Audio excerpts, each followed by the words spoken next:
بسم اللہ الرحمن الرحیم الحمد للہ رب العالمین الرحمن الرحیم مالک یوم الدین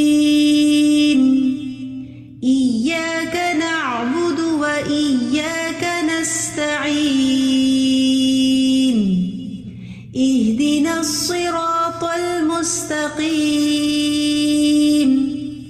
صراط الذین انعمت علیہم غیر المغضوب علیہم ولا الضالین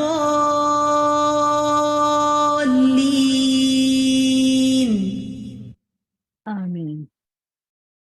رب اشرح لی صدری ویسر لی امری واحلل عقدۃ من لسانی یفقہوا قولی اللہم فقہنا فی الدین ربی یسر ولا تعسر وتمم بالخیر آمین۔ السلام علیکم ورحمۃ اللہ وبرکاتہ۔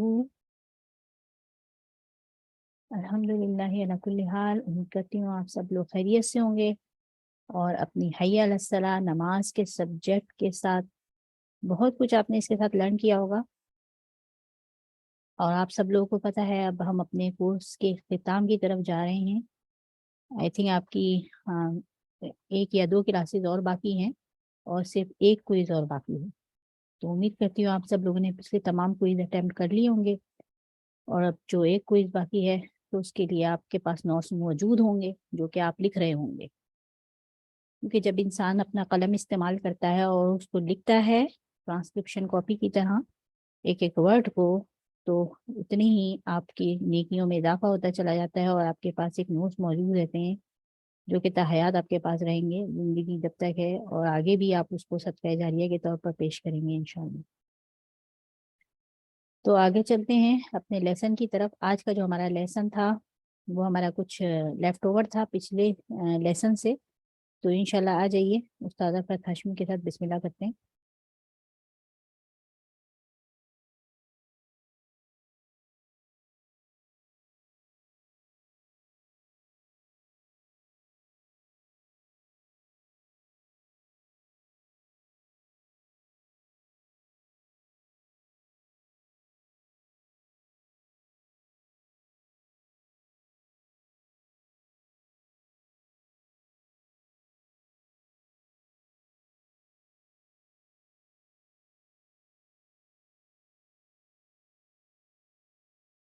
نحمده ونصلی علی رسول کا موقف ہے۔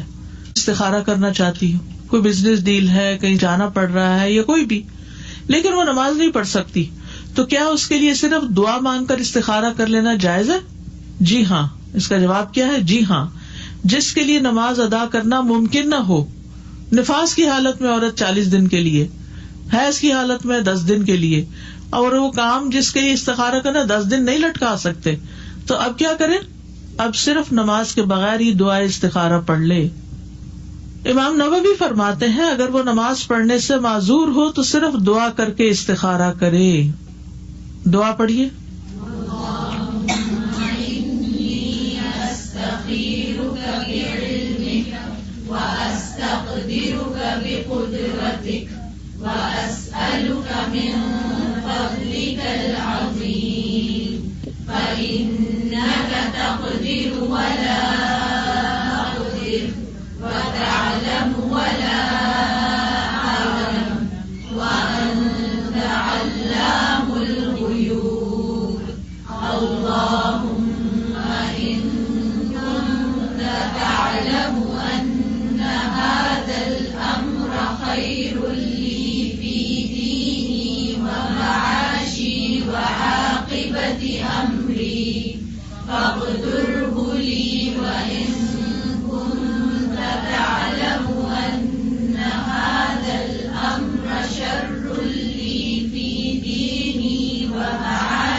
اے اللہ میں تجھ سے تیرے علم کی بدولت خیر طلب کرتا ہوں اور تیری قدرت کی بدولت تجھ سے طاقت مانگتا ہوں اور تیرے فضل عظیم کا طلبگار ہوں.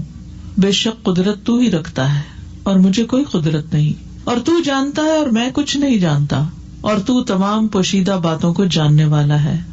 اے اللہ اگر تو جانتا ہے کہ یہ کام جس کے لیے استخارہ کیا جا رہا ہے دل میں وہ رکھے اس کام کو, میرے دین میری دنیا اور میرے کام کے انجام کے اعتبار سے میرے لیے بہتر ہے تو اسے میرے لیے نصیب کر لے, اور اگر تو جانتا ہے کہ یہ کام میرے دین میری دنیا اور میرے کام کے انجام کے اعتبار سے برا ہے تو اسے مجھ سے ہٹا دے اور مجھے بھی اس سے ہٹا دے, پھر میرے لیے خیر مقدر فرما دے جہاں بھی وہ ہو, پھر مجھے اس پر راضی بھی کر دے. اتنی خوبصورت دعا ہے. الحمدللہ یہ کمپلیٹ ہوا ہے ہمارا ٹاپک. اس کا ڈسکشن لیفٹ اوور ہے تو انشاءاللہ آ جائیے آپ لوگ ڈسکشن کی طرف, اور آپ لوگ کائنڈلی اپنے نوٹس کھول لیجیے پچھلے تھرسڈے جو بنائے تھے, اسی کے لحاظ سے ہم کوشچن آنسر کر کے تو اس کا ڈسکشن کر لیتے ہیں تاکہ آپ لوگوں کے لیے یہ ایک طرح سے ریمائنڈر بھی ہو جائے, اور جس کا جو بھی مس ہوا ہے تو وہ بھی اس کو کمپلیٹ کر سکے گا.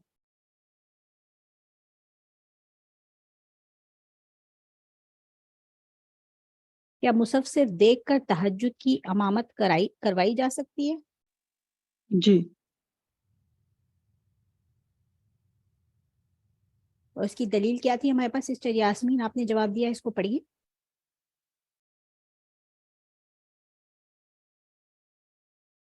سسٹر یاسمین, ہاں کس کی جی آئی تھی؟ کسی نے جی کہا تھا.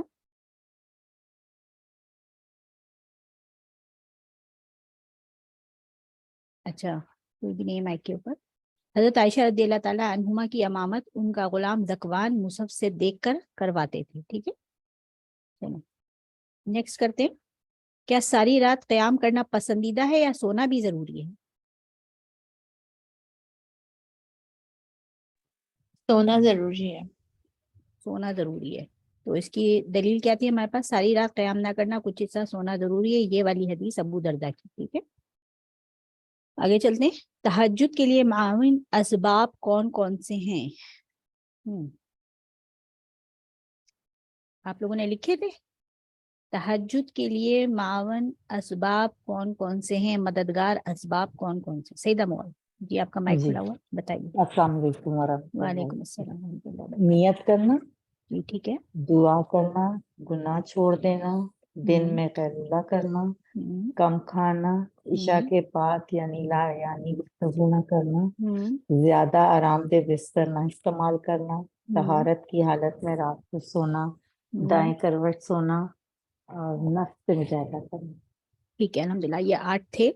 ٹھیک ہے, نیت کرنا, دعا کرنا, گناہ چھوڑ دینا ایک ہی تھا, دن میں قیلولہ کرنا, کم کھانا, عشاء کے بعد لائن گفتگو نہ کرنا, زیادہ آرام دہ بستر استعمال نہ کرنا, طہارت کی حالت میں رات کو سونا, اور نمبر 8 تھا دائیں کروٹ پر سونا. ٹھیک ہے, چلیں انشاءاللہ آگے چلتے ہیں. کیا اشراق اور دوحہ کی نماز میں کوئی فرق ہے؟ نہیں. چلیں اس کو بھی دیکھ لیتے ہیں. اشراق اور دوحہ کی نماز کا فرق. سورج طلوع ہونے کے بعد اول وقت میں دوحہ کی نماز ادا کرنا ہی اشراق کی نماز ہے. یہ دو مختلف نمازیں نہیں ہیں. اس کا نام اشراق اس لیے رکھا گیا ہے کہ یہ سورج نکلنے اور اس کے بلند ہونے کے بعد ادا کی جاتی ہے. سورج کے نکلنے کو شرقہ کہتے ہیں. حسد کرنے والے کے لیے بھی شرقہ کا لفظ استعمال ہوتا ہے کیونکہ وہ بھی اندر سے جل اٹھتا ہے. ٹھیک ہے, استاذہ نے اس کے بارے میں یہ سب باتیں ہمیں یہاں پر بتائی تھی, کوٹ کی تھی. آگے چلتے ہیں. نماز دوحہ کا وقت کب سے شروع ہوتا ہے اور کب تک رہتا ہے؟ اس کا افضل وقت کون سا ہے؟ صلاۃ الدوحہ کا وقت. صلاۃ الضحیٰ کا وقت سورج طلوع ہونے کے وقت سے لے کر ظہر کی نماز سے پہلے تک ہے, اور اس کا جو افضل وقت ہے وہ جب جو تپش کی شدت ہوتی ہے. ٹھیک ہے, گڈ, ماشاء اللہ تبارک اللہ. سسٹر رقیہ آپ کا جواب بالکل کریکٹ ہے. جو بھی سسٹر رقیہ نے کہا ہے سیم ٹو سیم ایسا ہی ہے یہاں پر. ٹھیک ہے, یعنی سورج طلوع ہونے کے تقریباً 15 منٹ بعد سے لے کر سورج کے زوال سے 15 منٹ پہلے تک صلاۃ الضحیٰ کا وقت ہوتا ہے. ٹھیک ہے, اب آپ اگر اس کو پڑھ رہے ہیں